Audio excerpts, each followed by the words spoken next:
नहीं, आप देख रहे हैं हकीकत तक। आज मेरे साथ है रंजीत कुमार, जो कि सामाजिक विज्ञान के बहुत ही वरिष्ठ छात्र है और इसमें ये पीएचडी भी कर रहे हैं और ये सोशल एक्टिविस्ट है, आरटीआई कार्यकर्ता भी है और राजनीतिक विश्लेषक जानकार माने जाते हैं पूरे झारखंड वर्ष में और गोड्डा में खास करके।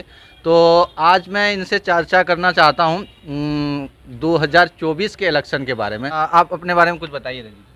मेरे बारे में तो मेरा खुला किताब है, फेसबुक की उठाइए देख लीजिए। ठीक हम है। तो राजनीति और सामाजिक क्षेत्र में कार्य करते हैं। अभी आप किस चीज़ का पढ़ाई कर रहे हैं? पढ़ाई तो मेरा रूरल डेवलपमेंट का चल रहा है। जी। पॉलिटिकल से तो मास्टर डिग्री किए हैं, जी। अभी रूरल डेवलपमेंट भी मेरा चल रहा है, फाइनल ईयर है मैं। जी जी। ठीक है। तो अभी 2024 का जो आने वाला चुनाव है, जो बहुत कम ही समय बचा है, करीब 1 साल के बाद होने वाला है, तो किस तरह से देखते हैं कि कौन से पार्टी जो है इस रेस में सबसे आगे हो सकते हैं? देखिए, अभी तक तो जहाँ तक ये नज़र आ रही है कि जी। महागठबंधन जो है एक मजबूत स्तंभ पे है, जी। लेकिन महागठबंधन अभी वो चैनलाइज नहीं कर पाया, अपने आप को समन्वय नहीं बैठा पाया है। जी। चाहे वो बसपा के बहन मायावती हो, ममता बनर्जी हो, और नीतीश कुमार जी हो, लालू यादव जी हो, अखिलेश हो, जी। चाहे हमारे हेमंत सोरेन जी हो, ये सारे लोग का एक समन्वय नहीं बैठ पाया है। जी। कहीं ना कहीं सभी की अपना राजनीतिक महत्वाकांक्षाएं हैं जी। और कहीं ना कहीं सीट बंटवारे के लोग ये लोग समन्वय नहीं बैठा पाने की वजह से, यानी कई एक विपक्ष के टकराव जी। और जो है टुकड़ा होने के कारण, जी। ठीक है, भाजपा को मजबूती मिला है। जी। अगर विपक्ष मजबूत हो जाती है जी। तो मुझे लगता है कि भारतीय जनता पार्टी को 50 से 60 तक भी पहुंचना उसको मुश्किल हो जाएगी। सर, जब 2019 का इलेक्शन था उसमें भी देखा गया है कि बीजेपी को जो है ना टोटल मुश्किल से 40% के अंदर ही वोट मिलता है, बाकी 60% जो वोट है वो विपक्ष को ही जाते हैं। तो आप विपक्ष को कमजोर कैसे कर सकते हैं? अभी विपक्ष को कमजोर तो नहीं कर रहे हैं ना, जी, कि सम्मिलित यहाँ पे नहीं है। देखिए, भारत एक डेमोक्रेसी है। जी। डेमोक्रेसी में ये है कि आप एक साथ कितने लोग खड़े हैं, जी। ठीक है। आप टुकड़ों में बटे रहेंगे, आप जी। कोई एक साथ मजबूत है जी। तो जीत तो उसकी होगी ना, जी। ठीक है। यहाँ तो मतदान होता है ना, हम्म। यहाँ के तो राजा जो है रानी का पेट से जन्म नहीं लेता है। जी। यहाँ पे जो राज चलाने वाला जो है जी। नेता, वो मतदान के पेट से जन्म लेता है, उसके पेटी से जन्म लेता है। जी। यानी जो डेमोक्रेसी में जो एक मुश्त अगर किसी भी प्रत्याशी किसी भी पार्टी के हित में जाता है, सपोर्ट में जाता है, वही बनेगा। जी। तो अगर आपका यहाँ पे लोग विपक्ष को 60% वोट मिला है, जी। लेकिन वो टुकड़े में किसी को 10% मिला है, किसी को 15% मिला है, किसी को 12% मिला है, किसी को 6% मिला है, किसी को 4% मिला है, किसी को 2% मिला है, किसी को 1% मिला है, लेकिन सब तो टुकड़ा है ना। जी। लेकिन भारतीय जनता पार्टी को 43% वोट अगर मिल जा रहा है, जी। ये तो आपका उनको एक मुश्त वोट मिला है। तो डेमोक्रेसी में उसकी जो उसकी बहुसंख्यकता है वो दिखाती है, इसलिए वो सीट जो है मारती है बाजी। जी। लेकिन उसमें 40% में उसमें भी एनडीए गठबंधन होते हैं। हाँ, हालांकि एक बात से मैं सहमत करता हूँ, क्योंकि 60% जो वोट मिला है, जैसे आप उत्तर प्रदेश के चुनाव को देख सकते हैं। उत्तर प्रदेश के चुनाव में जो है इस बार भी करीब 38% वोट जो है योगी सरकार को मिला, बाकी जो है विपक्ष को मिला। लेकिन उसमें से टुकड़ा टुकड़ा में बट गया। कुछ बीएसपी को गया है, जो असदुद्दीन ओवैसी हैं उनके पार्टी को भी मिला है, और तमाम तरह का जो कुछ अखिलेश को मिला है और उनको करीब 30% से प्लस वोट मिला है। हाँ। जो सेकंड दावेदार रहे। जी। आप उस चुनाव को कैसे देखते हैं? अगर इस तरह का स्थिति अगर 2024 में भी रहा, अगर अलग अलग तरह से चुनाव लड़ा, जैसे कि आप देख सकते हैं बीएसपी जो है बहुजन समाज पार्टी 2022 का चुनाव हुआ था उसमें अलग लड़ा और वोट तो काफ़ी मात्रा में कटा, हालांकि वो सीट नहीं ले पाए। देखिए, वही तो मैं कह रहा हूँ ना कि अगर अलग अलग लड़िएगा तो सभी का कहीं ना कहीं जो है हाल वही वाला होगा, ठीक है ना, कि वो एक किसी भी मार्केट का पोल्ट्री मुर्गा की तरह होगा। अभी आप कटिएगा, अभी आप बर्बाद हो जाइएगा, फिर कभी वो होगा। यूनिटी लड़ना पड़ेगा ना, और विपक्ष को ये सोचना पड़ेगा। आप जो विपक्ष के इसमें जो चुनाव लोग होता है, चुनाव में इलेक्शन में, तो विपक्ष की जो पार्टियां हैं वो कहती है भारतीय जनता पार्टी को हराना प्रथम लक्ष्य होनी चाहिए आम जनता को, भाजपा हटाओ देश बचाओ। तो ये इतनी कुर्बानी जब आम जनता दे रही है तो हमारे राजनीतिक विपक्ष के राजनीतिक पार्टियों को भी देना पड़ेगा, उनको भी ये करना पड़ेगा कि हम 50 सीट के जगह जो है ना हम 20 सीट पे ही चुनाव लड़े, और भी अपनी सहयोगी पार्टी को, सहयोगी दलों को भी 5-5, 2-2, 6-6 सीट देकर अपना समन्वय बनाए। जी आप ये हाँ, इनकी समन्वय बनाने की जरूरत है। अगर ये समन्वय अगर नहीं बनाता है तो सब सीट हारेगा। राजद कितना 1 सीट 2 सीट वहाँ जीता है, हेमंत भी यहाँ पे जो 2 सीट जीता है, ठीक है। तो सारे लोग मिल के जो है वहाँ अखिलेश भी जो है वहाँ 5 ही सीट जीत पाया, बसपा 10 सीट जीत पाया, ठीक है ना। तो कहने न कहने सब लड़ रहे, अगर सब एक मुश्त हो जाता है तो उनको 10 के जगह 20 सीट लड़ेगा, 2 के जगह 10 सीट जीतेगा, ठीक है ना। लेकिन उसको पहले से ये त्यागना होगा मोह माया महत्वाकांक्षाएं, ठीक है ना, और लालच। जब इतना चीज़ पता रहता है पार्टी को कि अगर हम लोग अलग अलग लड़ेंगे और सीट नहीं मिलेगा, तो फिर राजनीतिक पार्टियां अलग अलग क्यों लड़ती है? क्या या तो सीट बेचने के लिए लड़ती है, या फिर जबकि खामियाजा अगर पहले से पता है तो फिर अलग अलग क्यों लड़ता है? इसके बारे में बेवकूफियाँ की वजह से।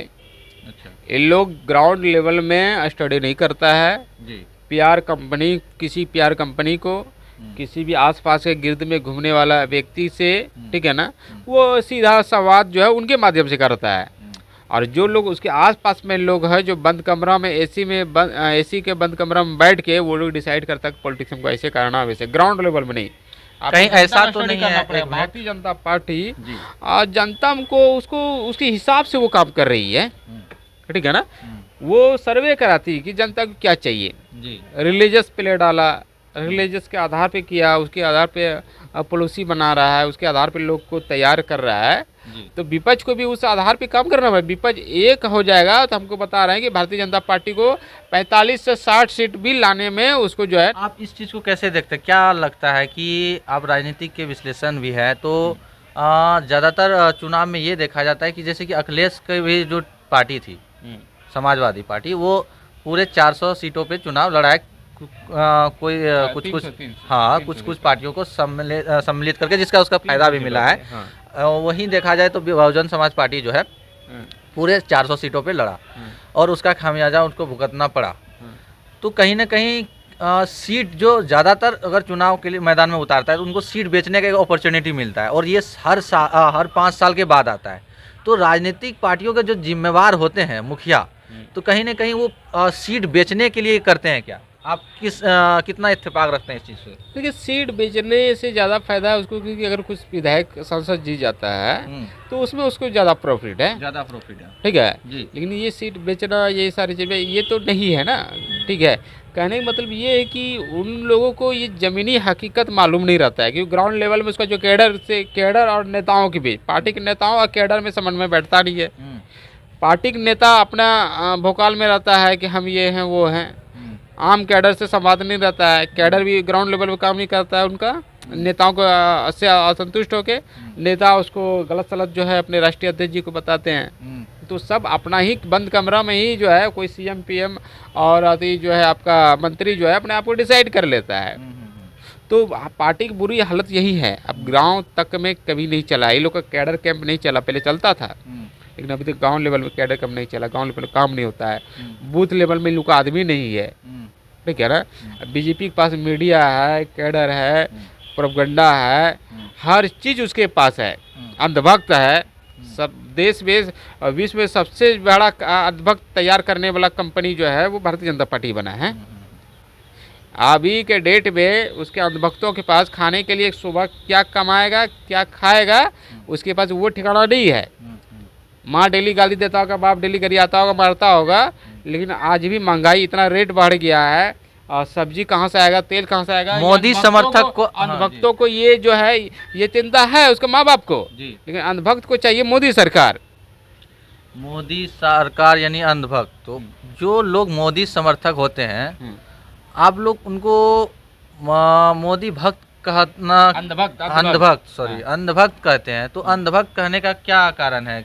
अंधभक्त क्यों लगता है? ये है कि आज अंधभक्त कहते हैं, अंधभक्तों की जो फैमिली है जी, वो मजदूरी करता है अधिकतर इसमें 350-400 कमा के लाएगा।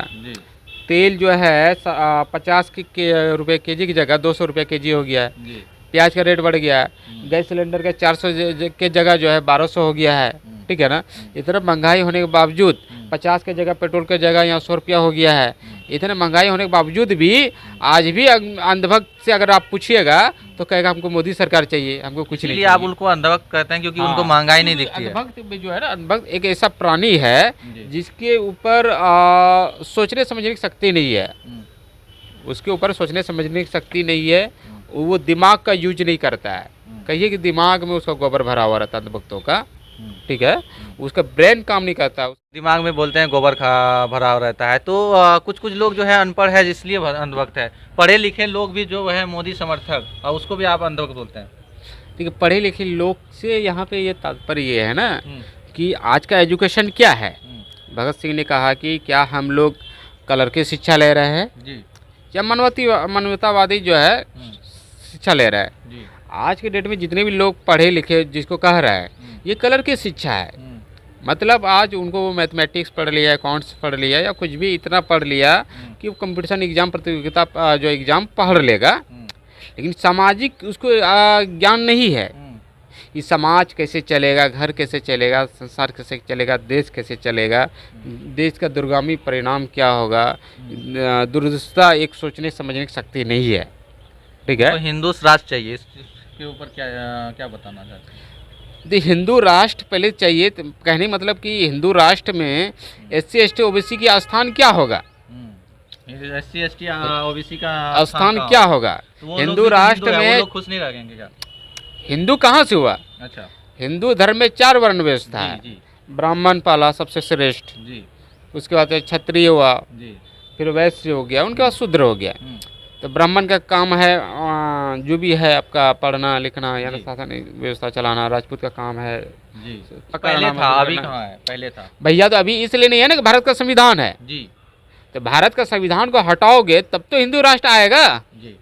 मनुस्मृति लगा, हटाना पड़ेगा हिंदू राष्ट्र लाने के लिए। हाँ, तो संविधान हटाना पड़ेगा ना। संभव है हिंदू राष्ट्र? हाँ, संभव है। अगर देश का समाज का लोग अगर जागरूक नहीं रहा, ठीक है, हिंदू राष्ट्र बनाना यानी मुस्लिमों को निकालना, इतना बड़ी आबादी को। मुस्लिम तो टारगेट है, अच्छा, मेन टारगेट तो जो है SC ST OBC को रिलाई करने के लिए है, अच्छा, ठीक है ना। रिजर्वेशन किसका खत्म कर रहा है? SC ST OBC छात्रवृत्ति किसका खत्म कर रहा है? वैकेंसी किसका रोका जा रहा है? प्राइवेटाइजेशन में सबसे ज़्यादा लॉस किसका है? SC ST OBC का। नंबर किसका काटा जा रहा है? अंगूठा किसका काटा जा रहा है? गला किसका काटा जा रहा है? और बलात्कार किसका हो रहा है? किस किस जाति का हो रहा है?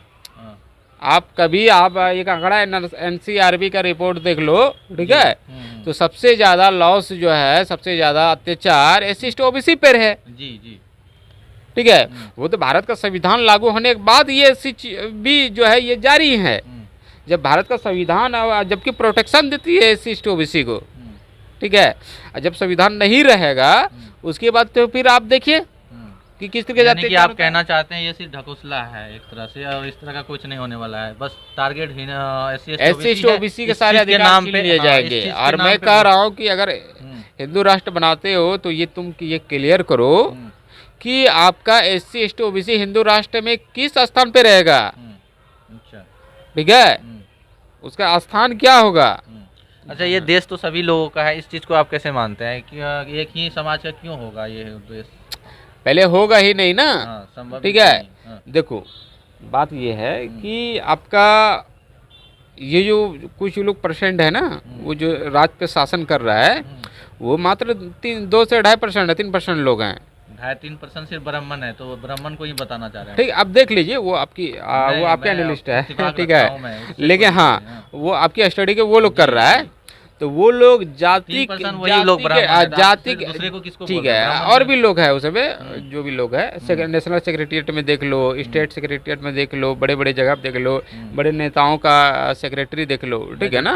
हाँ, तो वो परसेंट है, तो वो अपनी जाति के नाम पे अगर चुनाव लड़ता है, ठीक है, तो एक स्कूल का जो सदस्य होता है ना, वो सदस्य नहीं बन पाएगा। एक छोटा सा पंचायत चुनाव का जो वार्ड पार्षद होता है ना, वो नहीं जीत पाएगा। धर्म के नाम पे प्रधानमंत्री तक बना हुआ है। अच्छा, 2024 के इलेक्शन में कौन कौन से पार्टी को आप रेस में देखते हैं? मैं कह रहा हूँ जब तक विपक्ष एक नहीं रहता है, विपक्ष एक नहीं रहेगा तो ये लोग कहीं अलग अलग लड़ेंगे। अगर कौन अलग कौन अलग से रहेगा पार्टी तो बेमौत टॉप- मारा जाएगा। अच्छा, आपके हिसाब से अगर टॉप 5 चुनना चाहेंगे तो आप पहला टॉप 5 में किसको किसको रखना चाहेंगे क्या किसको किसको रखना चाहिए? 2024 के इलेक्शन में? कोई टॉप 5 नहीं, सबको एक मिल के लड़ना पड़ेगा। सब और मिलके। इस बार जनता को हम लोग बता रहे हैं, हाँ। समाज लेवल में जागरूक कर गठबंधन रहे में हैं, कौन-कौन आ आपके सकता चैनल है? के माध्यम से भी कह रहे हैं कि अगर आपको अगर कोई पार्टी विपक्ष पार्टी कहता है जी कि भाजपा हराने के लिए वोट दो, ठीक है ना, तो उसको आप जो है उसको दौड़ाइए, जी कहो कि साला पहले तुम लोग गठबंधन करो, ठीक है ना, जी। सभी पार्टियां गठबंधन करो, तुमको 50 सीट चाहिए, 50 की जगह तुम 25 लो, आप बाकी 20 सहयोगियों को बांटो, जी। लेकिन गठबंधन साथ में करो, अच्छा। ठीक है, चाहे बसपा हो, MIM हो, अखिलेश हो, लालू यादव जी हो, तेजस्वी हो, जो भी है, JMM हो, हेमंत सोरेन हो, सारे पार्टियां मिलकर, कांग्रेस हो, एक साथ चुनाव लड़े और समन्वय शक्ति के अनुसार से, वोट बैंक के अनुसार से सभी लोग गठबंधन और सीट बांटो, ठीक है। जी। पहले तुम लोग एक हो जाओ, ठीक है, उसके बाद जब तुम लोग एक हो जाओगे तब भारतीय जनता पार्टी जो है को ख़त्म कर सकते हो, हरा सकते हो, संसद से जाने से रोक सकते हो। नहीं तो आपने BSP का भी नाम लिया, तो BSP इस बार देख सकते हैं कि उत्तर प्रदेश चुनाव में मात्र 1 सीट लाया है। तो क्या, और मायावती का भी पार्टी, देखिए पार्टी सीट से नहीं गिना जाता, वो वोट परसेंट होता है, ठीक है ना, सभी के वोट परसेंट है, आखिर 12% वोट परसेंट अगर उनका है। मायावती को कहाँ देखते हैं आप 2024 के इलेक्शन में? क्या वो खुल के सामने आएंगी? 2022 के चुनाव में खुल के नहीं आई थी सामने। देखिए सबका पार्टी का काम करने का अपना तरीका है जी। कोई हुड़दंग मचा के करता है, कोई समन्वय बैठा के करता है, कोई शांति से करता है, ठीक है ना। जनता के बीच बहुत कम देखा गया उनको, और वो सिर्फ ब्राह्मण सम्मेलन करके छोड़ दिया, बाकी किसी भी कास्ट का सम्मेलन नहीं किया मायावती। देखिए वो बहुजनों की पार्टी है, ठीक है, वो बहुजनों की पार्टी है जी। और आपका उसको और लोगों का वोट चाहिए, ठीक है ना, तो उनका सम्मेलन करेगी, ठीक है, जैसे कि ब्राह्मणों के करे किए और दूसरे का नहीं, वो किए, बहुजनों की पार्टी है ना, बहुजन SC ST OBC माइनॉरिटी में आ जाता है पहले से उनको, ही था। हाँ बहुजनों की पार्टी है। अच्छा। जैसे कि आप देखिएगा कि भारतीय जनता पार्टी और कांग्रेस वो कभी ब्राह्मणों की सम्मेलन नहीं, ब्राह्मण सम्मेलन नहीं करवाती है। क्यों नहीं करवाती? क्योंकि वो उन्हीं की पार्टी है, ब्राह्मण डोमिनेट पार्टी माना जाता है, ठीक है। हेमंत सोरेन जी जो है वो शेड्यूल ट्राइब का जो है की सम्मेलन नहीं करवाती है, ठीक, स्पेशली क्योंकि वो उनका उसका एक बेस है, ठीक है। आप लालू यादव जी, यादव का सम्मेलन है, बहुजन समाज पार्टी का बोलते हैं, बहुजन लोगों का है, यानी 85% है, फिर ब्राह्मणों को भी ले रहे हैं, उसके बावजूद भी इतना खराब। देखिए भैया कोई इसका- डेमोक्रेसी, हाँ, देखिए इतना खराब- डेमोक्रेसी फिर में बहुजन आप लोग भारतीय क्यों जनता ना पार्टी की साथ तरह नहीं सोच सकते हैं नहीं कि आप जो है इतना बड़ा majority मुस्लिम को छोड़ लोग देंगे और होने हम के जो बावजूद भी सरकार नहीं बना पाई है। हाँ? नहीं, 4 बार तो सरकार बनाई है। नहीं, इस बार का स्थिति ऐसा है तो देखिए 2024 में आप सबका किस तरह से देखते सिचुएशन हैं? रहा है। 2024 में क्या? 1980 में भारतीय जनता पार्टी बना, 2014 में, ठीक है, 2014 में वो सक्सेस किया। 77 मायावती जी का उम्र भी हो चुके हैं, क्या लगता है किनको देंगे वो? आकाश आनंद, उनका जो आकाश आनंद को अभी पूरे देश लेवल में ब्रह्मांड में छोड़ा गया है। हाँ। और बहुजन समाज पार्टी का हमको लग रहा है कि नया चेहरा जो है वो आकाश आनंद ही रहेंगे। आकाश आनंद रहेंगे। हाँ। जब मायावती की बात होता है तो चंद्रशेखर आज़ाद का नाम जरूर सामने आता है। तो चंद्रशेखर आज़ाद जो है पहले भी उनको बुआ बोलते हैं और उनके साथ आने की कोशिश की जी। और जब उनको साथ में नहीं रखा गया तो वो अपना आज़ाद समाज पार्टी बना लिए जी। और पूरे देश में वो घूम रहे हैं, काम कर रहे हैं, जी। है ना। तो वो भी अपने आप को बहुजन का नेता बोलते हैं जी। और मायावती की बहुजन समाज पार्टी। तो आप दो पार्टी जो संगठन और उनका जनता एक ही है, तो वहाँ भी तो दो तरफा वोट जाएंगे, फिर आप उन दोनों देखिए बात वो नहीं है, बात है कि चंद्रशेखर आज़ाद जी भाई का पार्टी बनाने से बहुजनों को ही फायदा है इसमें। अच्छा। ठीक है कि देश में अभी क्या हो रहा है, ब्राह्मण समाज का जो नेतृत्व वाली पार्टी वो लगभग 7 है। 7 पार्टी कौन कौन से है? ठीक है ना, भारतीय जनता पार्टी हो गया, कांग्रेस हो गया, तृणमूल हो गया, CPM हो गया, CPIM हो गया, ठीक है ना।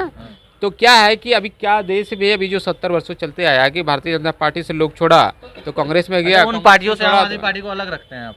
क्यों, किसको, किस हिसाब से देखते हैं आम आदमी पार्टी? जब आप नाम लिए 7 उनसे, देखिए आम आदमी पार्टी भी तो उस बेस पे है, उसी बेस पे है, वो भारतीय जनता पार्टी के ही बेस पे है। अच्छा। और उससे 2 कदम ही आगे है। ठीक है, आम आदमी पार्टी भारतीय जनता पार्टी तो मोदी जी के चेहरा लगाने के लिए बात कर रहा था। अच्छा। कि नोट पे उसकी चेहरा हो। अच्छा। अरविंद केजरीवाल तो लक्ष्मी गणेश जी का चेहरा लगाने की बात कर रहा है। ठीक है ना। आज़ाद को आप किस हिसाब से देखते हैं? 2024 वो भी पूरा जोर शोर से बहुजन को एकजुट करने में लगे हैं और वो मायावती के अगेंस्ट में है, मतलब हट के हैं, उनके पार्टी के साथ नहीं है। तो दोनों चुनाव अगर लड़ेगा तो बहुजन का वोट तो फिर कटेगा ना।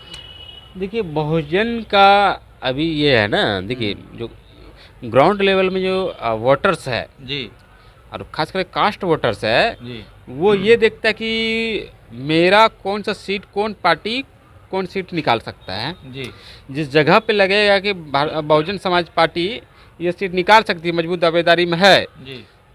तो वहाँ का जो उसका बेस वोट है वो बसपा को दे देगा। अच्छा। जहाँ पे लगेगा कि आज़ाद समाज पार्टी भीम आर्मी का सीट यहाँ से निकल सकता है, तो वहाँ का जो बेस वोट है वो उसको दे देगा। लेकिन कुछ तो वोट कटेगा, उसी का खामियाजा इस बार भी भुगतना पड़ा। तो 2024 में ऐसे ही होगा? इसका ज़्यादा नहीं होगा, ठीक है। वो देखिए वोटर्स बहुत होशियार होता है। अच्छा। और वो बहुत ग्राउंड लेवल में बहुत अलग चिंता में सोचते हैं। इस देश में जो दो ही समाज का लोग है, जो रविदास समाज जो है, जो शेड्यूल कास्ट में आते हैं, और एक ब्राह्मण है, इसकी जो चेतना है पूरा इंटरनेशनल लेवल पे है। और हमेशा जो सामाजिक और वैचारिक रूप से संघर्ष यही दोनों समाज में हुआ है, ब्राह्मण और जो है वो दलित में हुआ है, ठीक है। तो ये दोनों को मालूम है कि हमको शासन कैसे करना है, कैसे कहाँ करना है, ठीक है। जिस दिन इसको लग गया कि जो है हमको बसपा 24 में दोनों पार्टियां सभी सीटों पे लड़ेगी चुनाव? किस पे अनुमानित? नहीं, दोनों नहीं लड़ेगी, इसलिए अभी कहा जा सकता है कि सभी सीट पर नहीं लड़ेगी। अभी अखिलेश में, चंद्रशेखर आज़ाद जी में, और आपका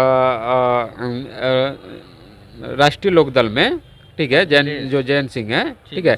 ये तीनों पार्टी का जो है अभी गठबंधन लगभग होना तय हुआ है।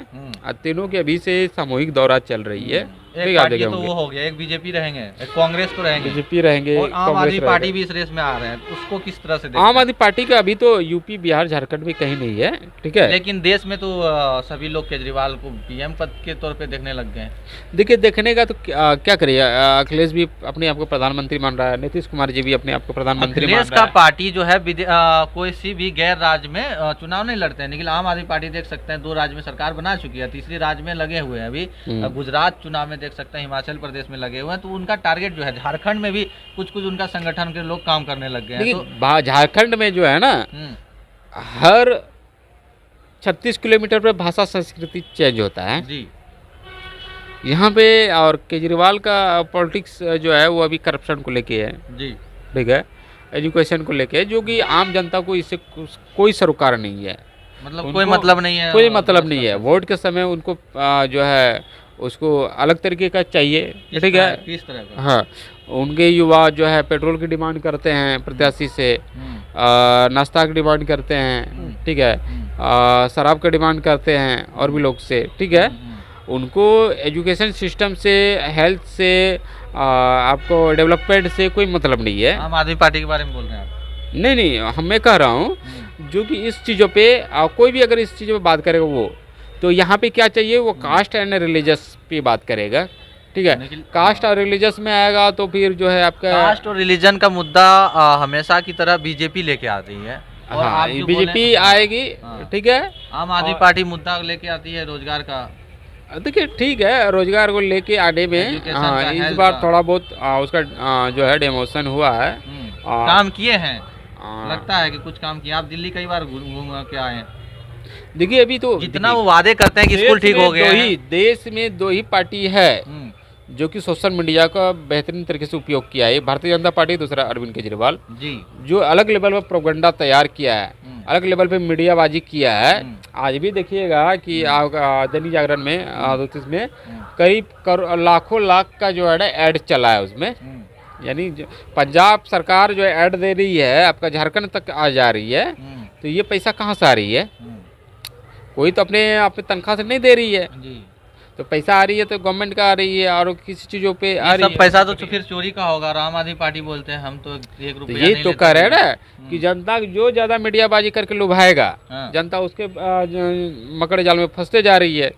अच्छा, सच्चे दिल से कौन सा पार्टी काम करता है? आप क्या सोचते हैं? देखिए अभी तो नहीं है, अभी तो हम लोग मैं भी पॉलिटिकल एनालिस्ट हूँ, तो मेरे अंदर जो विजन है और मिशन है कि समाज को लेकर, कंट्री को लेकर, स्टेट को लेकर, तो हम लोग अगर सरकार में आते हैं तो हम लोग करेंगे। और उसके विजन, उसके दिमाग में क्या आ रहा है, ठीक है, वो स्कूल कॉलेज और शिक्षा से जो है केजरीवाल जी, ठीक है, वो आ गया देवी देवताओं पे आ गया कि उसकी नोट लगेगा, नोट से उसका अर्थव्यवस्था सही करेगा, उनका कहना है, ठीक है। हमारा कहना है कि एजुकेशन सिस्टम जो है संविधान को पूर्ण रूप से लागू करेगा, सभी को न्याय और जो है न्याय आर्थिक सामाजिक रूप से हम लोग करेंगे, तो हम लोग के अंदर वो विजन है, हम लोग कर सकते हैं, ठीक है।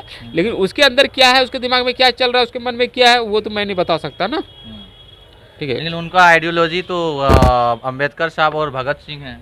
ठीक है, तस्वीर लगाना, उनके बारे में चर्चा भी करते हैं वो।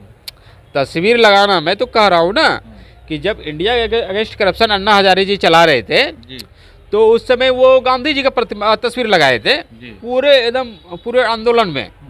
जब उनके सर्वे टीम, वो अपने जो कंपनी को, अपने टीम को लगाया पंजाब में, तो पंजाब में वो ये चीज़ दिखाया, वो पूछा कि जाओ वहाँ पे चीज़ को, जनता को क्या चीज़ का वहाँ पे ज़रूरत है, तो वहाँ पे 41% जो है ना शेड्यूल कास्ट है, जो बाबा साहब डॉक्टर अंबेडकर को मानने वाले लोग हैं, जो कट्टर रूप से मानते हैं उसको, इस पे वहाँ पे लोग, बाकी के लोग जो भगत सिंह को मानते थे वहाँ पे लोग, तो वहाँ पे देखा केजरीवाल जी कि यहाँ तो भगत सिंह और गांधी को है, उनके सर्वे रिपोर्टर बताया कि अब गांधी और भगत सिंह को मानता पंजाब में, तो वो अम्बेडकर, हाँ ठीक है, नहीं सॉरी, हाँ भगत सिंह और अम्बेडकर जी को 41% लोग अम्बेडकर को मानते हैं, बाकी भगत सिंह को मानते हैं, और भी लोग बाकी कुछ लोगों को मानते हैं। तो इनको लगा कि भगत सिंह और बाबा साहब अम्बेडकर का तस्वीर लगाने से हमको वोट मिल सकता है, तो वहाँ बड़ा गांधी का तस्वीर हटाओ, बाबा साहब अम्बेडकर और भगत सिंह को लाओ, ठीक है।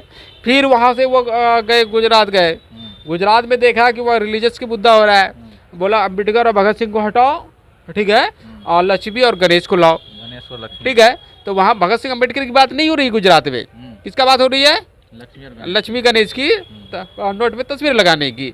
फिर कहीं जाएगा तो केजरीवाल जी फिर से कहीं तस्वीर वो आप सर्वे कराएगा कि वहाँ की जनता की क्या डिमांड है, कि वहाँ के हिसाब से बात करेगा, ठीक है। कहीं जाते मेरे जाति का सीएम बना रहा है, नहीं उनका कोई फिक्स आइडियोलॉजी नहीं है, वो गेम खेल रहे हैं, वो प्रॉपर एक बिजनेस मैंडेट लोग हैं। अच्छा, कि जनता किस चीज़ को चाह रही है, किस तरीके से काम करना चाह रही है, क्या चाह रही है, वो बिजनेस मैंडेट है, और बिजनेस तरीके से वो काम कराना चाहते हैं।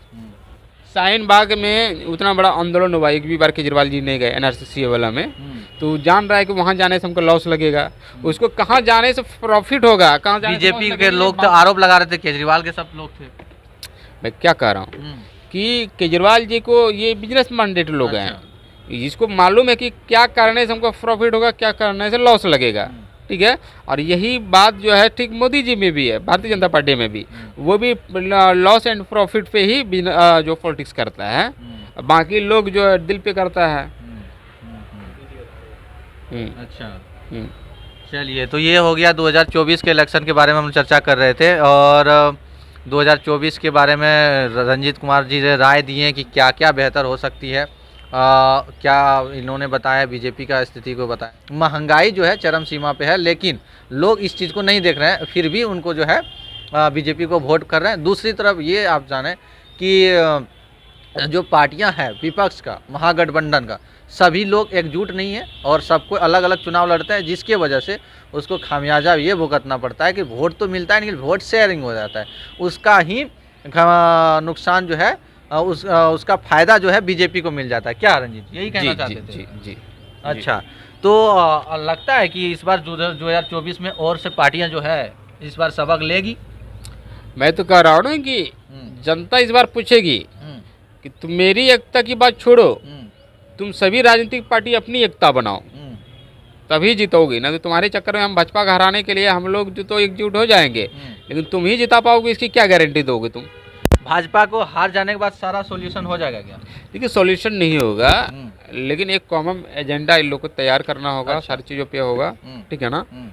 और बाकी की जो गैर भाजपा शासित राज्य में भी जो है दलितों को, पिछड़ों को, आदिवासियों को, अल्पसंख्यकों को उतना न्याय नहीं मिल पाया है, ठीक है ना।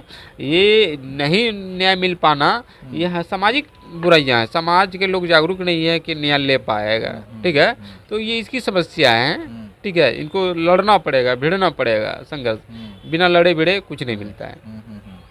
अच्छा, बीजेपी के सामने मजबूत दावेदार किसको देखते हैं फिलहाल? कोई नहीं है, कोई नहीं है, कोई नहीं है।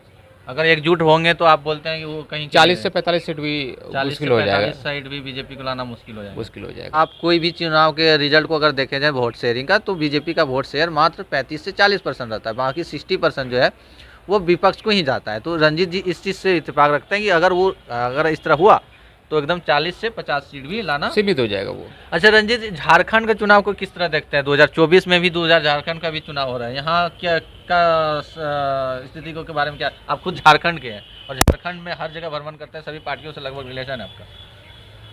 देखिए यहाँ का जो चुनाव अभी इस बार टफ होने जा रही है, झारखंड से टफ होने जा रही है, क्योंकि झारखंड में भी वर्तमान सरकार से लोग में उतना उत्साहित नहीं दिख रहा है। वो अपने किए कार्यों पर उतना उत्साहवर्धक जो है एडवर्टाइजमेंट नहीं कर पा रहा है, जनता के बीच नहीं पहुंचा पा रहा है। इन कार्य लोग असंतुष्ट है। लोग असंतुष्ट है किससे? है जेएमएम से? हाँ, हेमंत गवर्नमेंट से। कुछ लोगों का कहना कि हेमंत जो है ना अंदर ही अंदर बढ़िया काम कर रहा है, 1932 का खतियान ला दिए, अभी तक तो पारित नहीं हुआ है, और क्या 32 का खतियान, लेकिन आम जनता को भी तो उसको मूलभूत समस्याएं से उसको आगे उठना होगा। दलितों को, पिछड़ों को, इस सब से जो एजुकेशन सिस्टम है उस पर काम करना होगा। हॉस्टल की जो सारी सुविधाएं ख़त्म कर दिया गया था भारतीय जनता पार्टी गवर्नमेंट में, ठीक है, ख़त्म कर दिया गया था, ठीक है, वो भी अभी उस पर कोई सुविधा, हॉस्टल्स की सुविधा नहीं मिला है, न न्यू हॉस्टल्स बना, न हॉस्टल पे कोई सुविधा मिला है। SC शेड्यूल कास्ट के छात्रों को 60% छात्रवृत्ति की कटौती किया गया है जी जी हेमंत गवर्नमेंट में, जो है शेड्यूल कास्ट के छात्रों को जो है 60% नाराजगी है ना, लोगों की नाराजगी है, तो वो तो अभी तो नहीं बताएगी, ठीक है, क्योंकि वो जान रहा है कि भाजपा से लड़े भी हैं, इससे लड़ेंगे, तो कहीं ना कहीं अभी तीसरा विकल्प के रूप में लोग ढूंढेगा, तीसरा विकल्प ढूंढेगा, हाँ ढूंढेगा। हो सकता है यहाँ तीसरा मोर्चा की सरकार बने, तीसरा मोर्चा यहाँ 3 पार्टियों की अभी है, अभी देखिए, अभी नहीं, अभी लोग आएंगे, अभी बहुत सारे लोग आएंगे। हाँ, किस पार्टी को आप देखते हैं कि आएंगे? देख लीजिएगा उस समय थोड़ा वेट करिए, ठीक है ना, साल भर आएंगे और सरकार भी बना पाएंगे, सरकार बनेगा। उनका संगठन का काम चल रहा है? हाँ, सब चल रहा है, ग्राउंड लेवल पे चल रहा है। अच्छा। क्योंकि लोग भाजपा से भी नाखुश है और इनसे भी नाखुश है, तो जनता को तीसरा विकल्प के रूप में ढूंढना होगा, और वो ढूंढेगी। झारखंड का मेजोरिटी किस समाज का ज़्यादा है? SC ST OBC का ही मेजोरिटी है ना, OBC, तो ये तो हर जगह है। हाँ, यानी कि आप इनकी मेजोरिटी है, यानी कि आप निर्देश दे रहे हैं कि शायद बहुजन पार्टी टाइप का आएंगे।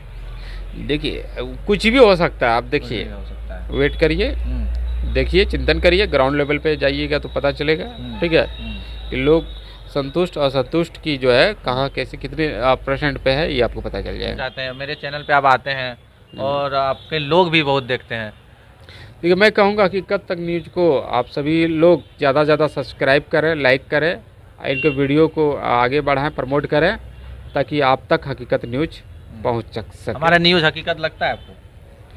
अब अभी तक तो लगता है, आगे तक मैंने कोई नहीं है, आगे क्या होगा ये नहीं पता, लेकिन अभी तक तो आपका अभी तक वो अच्छा बना है। हाँ, मेरा जो भी न्यूज़ रहता है सब हकीकत पे रहता है, फैक्ट पे रहता है, तो इसलिए रंजीत जी को सहमत है। मैं आपको भरोसा दिलाता हूँ कि हमेशा हकीकत तक ही रहेगा।